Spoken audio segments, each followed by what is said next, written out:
కుసంస్కారపూరితమైన దాడి బండి సంజయ్ నిరంతరం చేసింది. కేసీఆర్ను పట్టుకొని farm house farm house farm house. కేసీఆర్కు ఇల్లదే ఫామ్ హౌస్ అదే. ఆయన ఎర్రవెల్లిలో తన నియోజకవర్గంలో తన వ్యవసాయ క్షేత్రంలో ఉంటున్నాడు. నందినగర్ ఇల్లు చిన్నగా ఉన్నదని అక్కడ ఉంటున్నాడు ఆయన.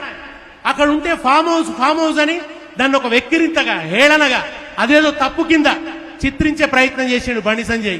ఇవాళ ఏమైంది? నీ ఫామ్ హౌస్ లో జరిగిన నాటకం బయటపడ్డది.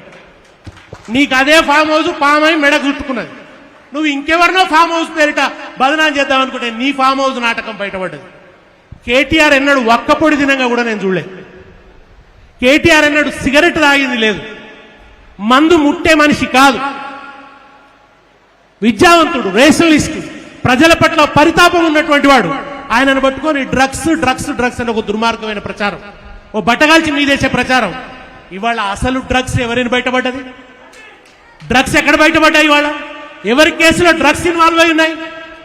చివరికి పుట్టుకల గురించి మాట్లాడినాడు. అంతకంటే అసహ్యమైన చర్చ ఇంకోటి ఉండదు. హైందవ సంస్కృతికి ప్రతినిధులు అని చెప్పుకునే వాళ్ళు స్త్రీలను అవమానిస్తూ మహిళల ఆత్మగౌరవాన్ని దెబ్బకొడుతూ పుట్టుకల గురించి మాట్లాడాడు. కానీ చివరికి ఏమైంది? తండ్రిగా నా పేరు చెప్పొద్దు అని ఆర్డర్ తెచ్చుకున్నాడు. పుట్టుకల గురించి మాట్లాడిన నువ్వు ఆ ఆర్డర్ తెచ్చుకోవాల్సిన గతి పట్టింది.